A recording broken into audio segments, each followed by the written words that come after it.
Las MIPYMES representan el 99% de las empresas en Colombia, el 80% del empleo en el sector privado y el 35% del PIB. Sin embargo, tienen muy poco acceso a préstamos para fines comerciales, solo reciben el 14%. La falta de acceso a la financiación, después de la corrupción, es señalada como una de las 4 preocupaciones más importantes para el sector empresarial. Les damos la bienvenida a un nuevo capítulo de Misión Transparencia, el programa institucional de la Secretaría de Transparencia de la Presidencia de la República. Estos son los temas de hoy. En la lupa de la Secretaría de Transparencia, la revocatoria de alcaldes con 2 particulares casos en Bolívar. En blanco y negro, las entidades hablan del debido proceso frente a una revocatoria de mandato. En Bogotá, la estación de Transmilenio de la 192 no ha iniciado su servicio. ¿Por qué? Elefantes blancos.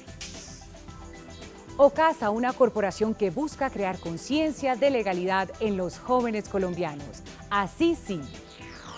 Inconformes con la administración municipal, habitantes de Achí, Bolívar, decidieron recolectar firmas para la revocatoria del mandato del alcalde. Frente a esto, el mandatario interpuso una tutela manifestando la violación a su derecho al debido proceso y al trabajo.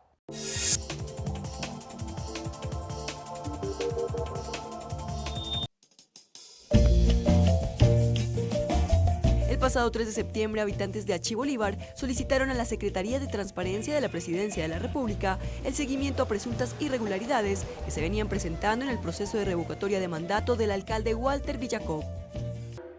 Porque sabemos que en el fallo de la Sala Penal del Tribunal Superior de Bolívar hubo favorecimiento para con el alcalde de Achí, Bolívar, y que las pruebas presentadas por nosotros donde impugnamos este fallo no fueron tenidos en cuenta. Habitantes de Achí el pasado 4 de marzo radicaron la iniciativa de revocatoria de mandato del alcalde ante la Registraduría Municipal, con 1.995 firmas, de estas 1.634 fueron avaladas.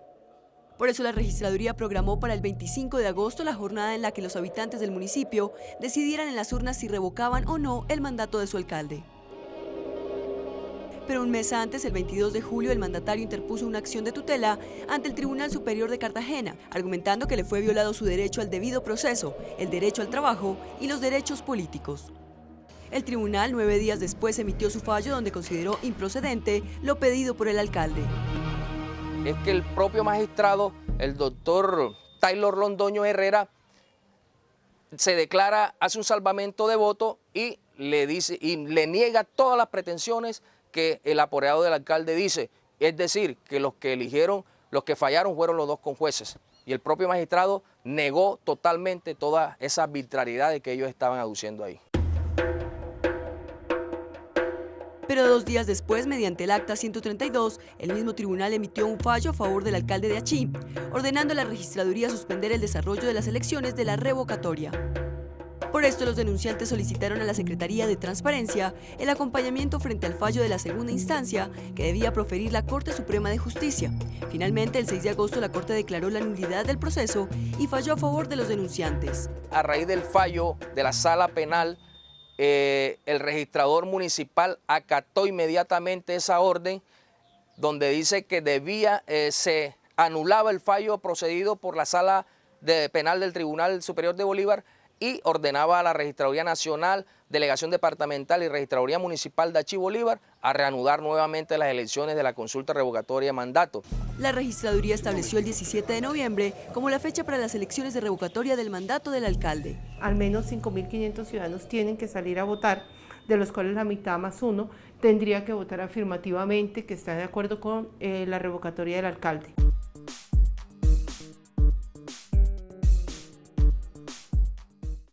Un caso similar ocurre en San Marcos, Sucre. El miércoles 3 de abril de 2013 fueron radicadas 5.005 firmas ante la Registraduría Municipal para la revocatoria del mandato del alcalde Arnulfo Ortega. De estas, la Registraduría avaló 2.773, un poco más de 100 de las necesarias para iniciar el proceso. El alcalde interpuso un recurso de reposición ante la Registraduría Municipal, argumentando que 250 firmas habían sido obtenidas mediante engaños y que, por tanto, estas no debían ser tenidas en cuenta. Sin embargo, la registraduría lo remitió a la Fiscalía, órgano competente para realizar la investigación. Pero según denuncia hecha ante la Secretaría de Transparencia, el alcalde junto a otros funcionarios municipales supuestamente amenazaron y coaccionaron a los 250 firmantes para que se retractaran. Así lo afirma Ángel Manuel Ricardo Núñez, uno de los voceros de la revocatoria de mandato del alcalde de San Marcos. O firmas este documento o te quitamos familias en elección. A otros les decía, mira que tu familiar está en tú tienes un hermano que firmó la revocatoria, así que tienes que buscar esa retractación porque si no te sacamos de la alcaldía. O sea, fueron 20, 30 casos de intimidación del mismo pueblo y del mismo alcalde para obtener esas retractaciones. El 20 de octubre la Fiscalía Seccional 11 de San Marcos finalmente falló a favor de los voceros.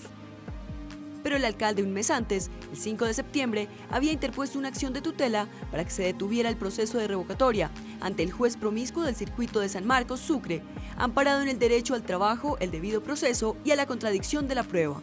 El juez promiscuo del circuito la admitió y el 19 de septiembre profirió fallo a favor del alcalde, pero según los órganos de control no tuvo en cuenta que la competencia para fallar contra la registraduría la tiene es el Tribunal Superior de Sincelejo. Ahora la jornada de votación para la revocatoria del alcalde está programada para el 24 de noviembre. Y mientras es resuelta la tutela, la jornada de votación para la revocatoria del alcalde está programada para el 17 de noviembre. Solo durante 2013 se han tramitado ya 33 solicitudes de revocatoria de mandato, de las que 3 no han prosperado en las urnas y 4 han sido llamadas a votaciones el domingo 17 de noviembre.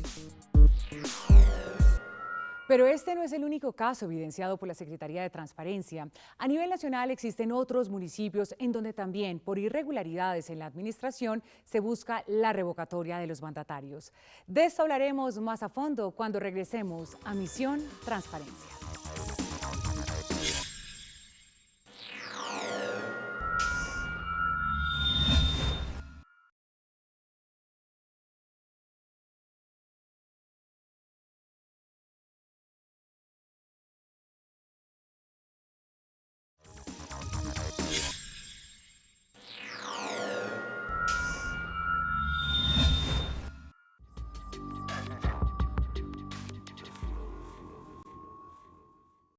Gracias por continuar con nosotros en Misión Transparencia, el programa institucional de la Secretaría de Transparencia de la Presidencia de la República.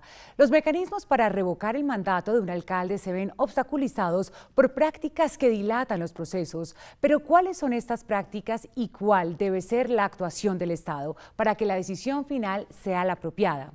De esto hablaremos con el doctor Alejandro Muñoz, asesor jurídico de la Misión de Observación Electoral, y con el doctor Nelson Cantillo, presidente nacional de Azonal Judicial.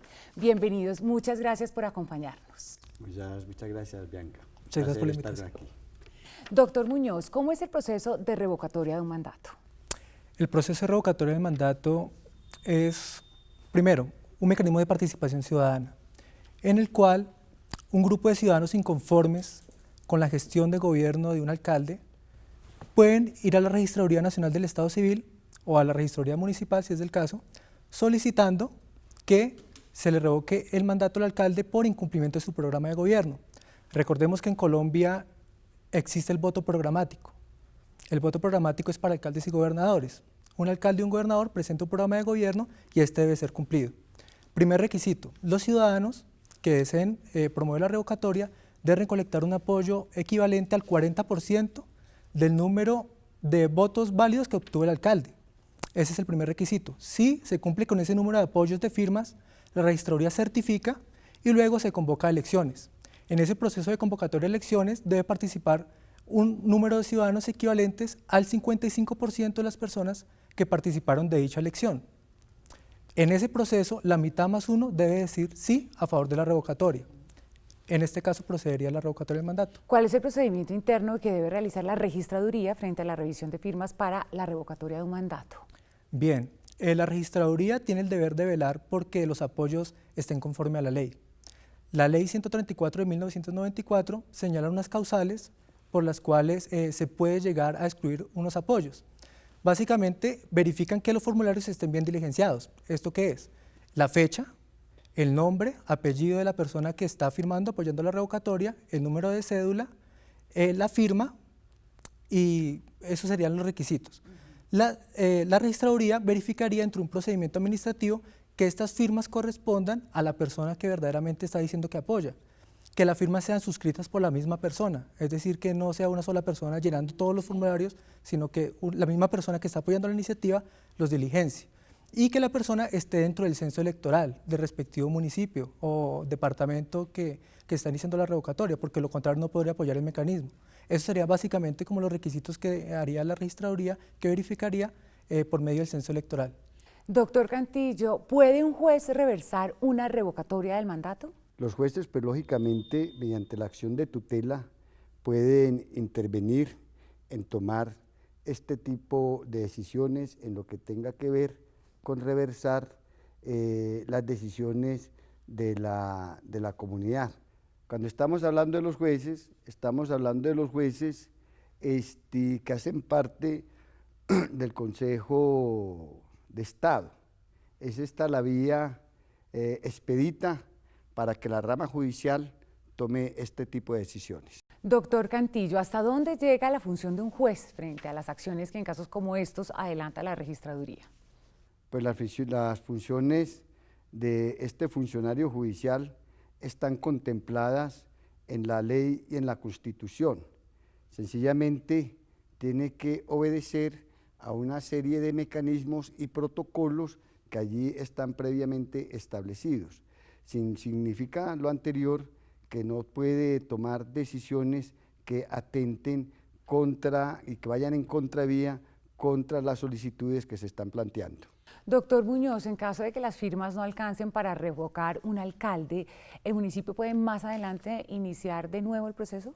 No, es solo por una vez, o sea que se intenta y si no procede el mecanismo, ya no se puede volver a hacer el intento de revocatoria del mandato.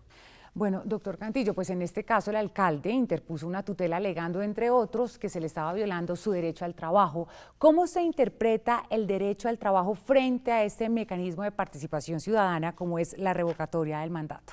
Sí, evidentemente, decía el doctor Alejandro, de que todos los candidatos por elección popular, llámese gobernadores o alcaldes, tienen que establecer un programa que es avalado por la participación ciudadana. El gobernador o el alcalde que incumpla este programa, pues lógicamente se ve abocado a esta situación y entonces no es que se está atentando contra el derecho al trabajo, sino sencillamente de que este funcionario o este alcalde incumplió con este programa que fue previamente puesto a consideración de los electores. El caso de Achí no es el único. En este momento, ¿cuántos municipios en Colombia han radicado revocatorias de mandato ante la Registraduría Nacional del Estado Civil? En este momento existen, pues, en este año, 33 iniciativas de revocatoria del mandato. ¿Cuánto se demora más o menos este proceso en el análisis de firmas? ¿Cuánto puede durar? Este es un proceso expedito, o sea, uno podría decir que es un proceso que está durando 2 meses, 3 meses, pero ya a raíz pues, de las acciones judiciales toma un poco más de tiempo porque los registradores se abstienen de ciertos pronunciamientos esperando que se resuelvan dichas solicitudes, ¿no?, ante los jueces. Claro, esa demora ante los jueces, ¿cuánto puede durar ese proceso? No, tenemos que ahorita, por ejemplo, el proceso es muy expedito en cierta medida porque lo que están haciendo son acciones de tutela y un juez de tutela tiene 10 días para fallar, entonces por esa vía es expedita. Pero, dado el caso, por ejemplo, de que se acuda a la jurisdicción de lo contencioso, pues el proceso se demoraría mucho más tiempo porque es una rama pues, que está más congestionada. Entonces, en ese sentido, uno pensaría que sería bueno establecer dentro de nuestra legislación una acción especial, expedita, para que se resuelvan este tipo de conflictos en los cuales pues, un alcalde está solicitando que se revise la actuación administrativa. Uno creería que es importante ese mecanismo expedito, pero que no sea la tutela y que sea ante lo contencioso administrativo, que es el juez natural. ¿Cuáles serían las conclusiones frente a este caso específico? Con la experiencia que hemos tenido en Achí, que es como el caso ejemplarizante actualmente, uno diría, primero, los alcaldes no deben acudir a la acción de tutela para solicitar que la actuación administrativa de la registraduría se haga nula. ¿Por qué? Porque en el caso de Achí, este asunto subió hasta la Corte Suprema de Justicia y la Corte Suprema de Justicia señaló que la vía de la tutela no era, sino que se debía acudir a la vía de lo contencioso administrativo. por acción de nulidad y restablecimiento del derecho. Esta acción tiene unas medidas cautelares, dentro de la cual se encuentra la suspensión provisional de la actuación administrativa. Entonces, si el juez administrativo ve que hubo alguna irregularidad dentro del procedimiento de revisión de firma, la confrontación que se debe dar frente a ese proceso, el juez tiene la competencia para decir se suspende ese proceso, no se convoca elecciones, mientras que se falla. Esa es la vía, y eso es lo que se debería hacer, pero por lo que te señalaba anteriormente, dado que este es un mecanismo también que se debe garantizar el derecho político de los ciudadanos a revocar el mandato de los alcaldes, se debería establecer una acción especial en la cual los jueces administrativos resuelvan de manera expedita esta clase de asuntos, porque tanto el alcalde tiene derecho a que se le diga verdaderamente si su actuación administrativa está viciada, tanto los ciudadanos también tienen derecho a decir, oiga, estuvo la actuación bien, pronto, convóquese a elecciones. Gracias, doctor Muñoz. Doctor Cantillo, las conclusiones frente a este tema. Pues las conclusiones son saludables, fortalecen la democracia, la participación de los electores, no únicamente en elegir, sino también en decidir de cómo ha sido el comportamiento, no única y exclusivamente el establecido en su programa de gobierno, sino también otros tipos de comportamientos derivados en la honestidad, derivados en la constancia al servicio a la comunidad, pues nos indican que estas conclusiones o este mecanismo es supremamente importante porque, como decíamos inicialmente, oxigena y alimenta la democracia. Este sistema, esta figura es verdaderamente significativa en una democracia que, como la nuestra, tiene muchas dolencias. Bueno, muchísimas gracias a los dos por acompañarnos en el día de hoy. Nosotros ya regresamos a Misión Transparencia.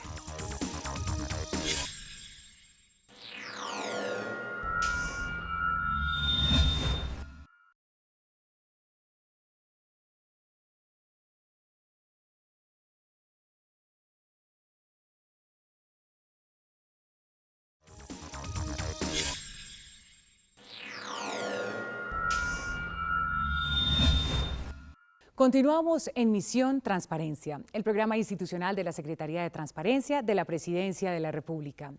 La estación de Transmilenio de la calle 192 con autopista ya está terminada, pero para su puesta en funcionamiento hace falta un detalle: la construcción del puente peatonal para su acceso. Elefantes blancos.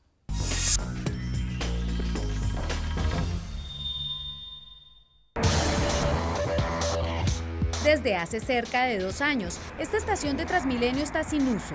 La razón, hace falta un puente peatonal que la conecte con los extremos de la vía. Al sistema Transmilenio le gustaría tener todas sus obras completas. La estación de la calle 191 a la que usted hace referencia es construida por el IDU. En este momento está en plan de entrega por el Instituto de Desarrollo Urbano. Un plan de entrega que, según el mismo IDU, se ha visto retrasado por la compra de uno de los lotes donde se anclará el puente. Ya el Instituto de Desarrollo Urbano había adelantado unas gestiones para comprar el predio del costado oriental, donde se va a hacer el terminal de transportes, y estaba pendiente finalizar la negociación del costado occidental, donde se apoya la otra parte del puente. Este predio pues tuvo algunas particularidades porque la firma propietaria fue intervenida por la Dirección Nacional de Estupefacientes, quien inicialmente estableció que este lote era de un solo propietario. Sin embargo, el IDU encontró que este terreno no tenía uno, sino 3 dueños, entre ellos la cuestionada firma DMG. Esto, a través de una solicitud nuestra, tuvo que ser aclarado. Posteriormente ya el IDU, que había ofertado al primer titular, a quien aparecía, tiene que adecuar esa oferta de compra a DMG y a las otras 2 personas. Pero a esta controversia jurídica se suma que cuando se contempló la construcción de la estación de Transmilenio, no se contempló la construcción del puente peatonal, como lo evidencia un informe de la Contraloría de Bogotá de agosto de 2012. Evidencia además este ente de control la presunta existencia de un hallazgo administrativo con incidencia disciplinaria por la falta de planeación en la ejecución del contrato, considerando que desde un principio dentro del objeto del contrato 003 de 2011 no se incluyó la construcción del puente peatonal de la calle 192 por Autopista Norte que da acceso a la estación de Transmilenio en dicho sector. El objeto del contrato firmado el 8 de febrero de 2011 era para realizar los estudios y diseños de 2 estaciones de Transmilenio ubicadas en Autopista Norte con calle 187 y Autopista Norte entre calle 191 y 192 y un puente peatonal ubicado en la Autopista Norte entre calles 191 y 192 y la construcción de las obras necesarias para la adecuación y puesta en servicio de 2 estaciones de Transmilenio ubicadas en Autopista Norte con calle 187 y la Autopista Norte entre calles 191 y 192 y demás obras complementarias requeridas para su funcionamiento en Bogotá DC. Su valor, más de 5.600 millones de pesos. Lo que tengo conocimiento es que Terminal hizo un convenio con el IDU, pero específicamente específicamente para la adquisición del predio. No tengo conocimiento de que haya existido la posibilidad de que los mismos que fueran a construir el terminal construyeran el puente, porque en últimas, si lo que vemos es que es útil para poner en funcionamiento una estación, sería más bien una obra de Transmilenio. Y mientras los entes de control establecen de quién es la responsabilidad de esta falta de planeación, el IDU asegura haber ya contratado la construcción del puente peatonal que permitirá la operatividad de la estación de la calle 192 con autopista. Consideramos que más o menos al mes de junio estaría ya en operación. Realmente la finalidad de la construcción de esa estación era poder conectar el terminal para llevar el Transmilenio hasta allí. Mientras no haya terminal, pues realmente la estación no tendría mayor demanda. ¿Cómo dijo? Mientras no haya terminal, pues realmente la estación no tendría mayor demanda. Lo cierto es que para los órganos de control que en el contrato 003 de 2011 no se hubiera contemplado la construcción del puente peatonal, podría poner en riesgo los más de 8.000 millones de pesos invertidos en estudios, diseños y obras construidas. Escríbanos a buzón1@presidencia.gov.co y cuéntenos qué elefantes blancos conoce. En el 2003, un grupo de jóvenes preocupados por la corrupción y la falta de interés de los ciudadanos por los asuntos públicos fundó OCASA, una organización dedicada a crear conciencia de transparencia en la gestión pública. Así sí.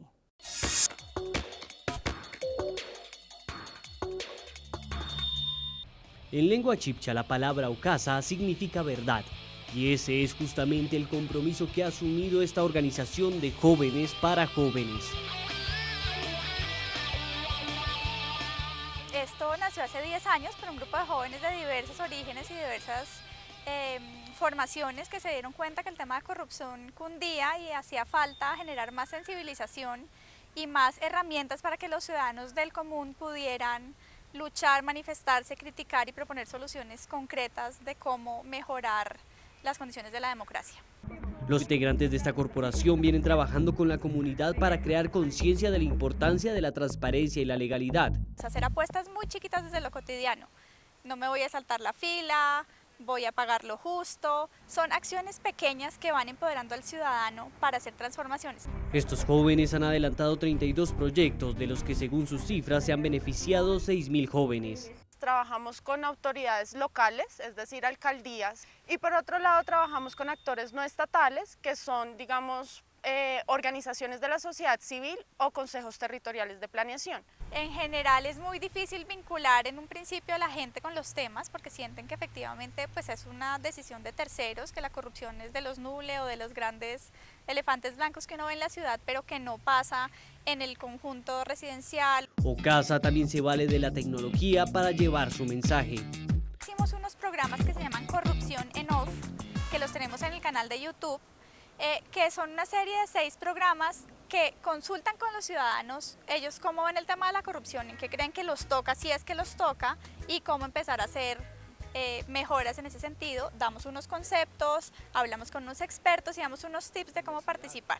Hoy la corporación desarrolla un proyecto de fortalecimiento institucional y control ciudadano con las alcaldías y los habitantes de Madrid, Sopó y Mosquera, en Cundinamarca, en el que trabajan para construir una sociedad más transparente. Una vez por semana se reúnen los miembros del Consejo Nacional de Política Económica y Social para definir los lineamientos que llevarán a potenciar el desarrollo económico del país.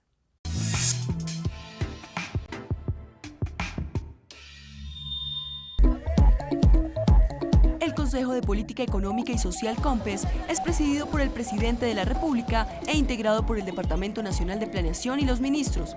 Su misión es coordinar y orientar las políticas públicas del país. En esta ocasión trabaja con la Secretaría de Transparencia en la Política Pública Anticorrupción. Nos permite orientar la lucha contra la corrupción en el país. Además es una manera armónica en que todos los poderes del Estado se sientan a la mesa, ponen las cartas sobre la mesa y deciden, vamos a tomar la siguiente ruta. En el caso de esta política, el documento acaba de pasar por un primer análisis, el Precompes, en donde se analizaron los temas técnicos de la propuesta y se hizo el estudio financiero. Se concertaron las 113 acciones que tiene este documento, COMPES, y se hizo la evaluación también financiera del documento, en donde se incluyen alrededor de 250.000 millones de pesos. Para la formulación de la política pública anticorrupción, el COMPES viene trabajando en las siguientes estrategias: fomentar transparencia y acceso a la información pública, mejorar procesos de gestión pública, rendición de cuentas y participación ciudadana, mejorar la integridad y ética de lo público y la coordinación interinstitucional para disminuir la impunidad. La próxima fase es la erradicación del documento para iniciar con su aplicación a nivel nacional. En donde ya se reúnen los ministros, el señor presidente, y se toma la decisión de expedir este documento de política pública, que en este caso se encarga de emitir directrices con respecto a la lucha contra la corrupción y la transparencia en el país. Regir las políticas del país a través del COMPES permitirá generar mayor responsabilidad frente a los recursos y prevenir hechos de corrupción en el país. ¿Quiere contactarse con nosotros? Así lo puede hacer. Escríbanos sus denuncias a buzon1@presidencia.gov.co.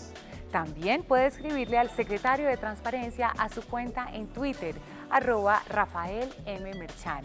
Y conozca más de la Secretaría en www.secretariatransparencia.gov.co.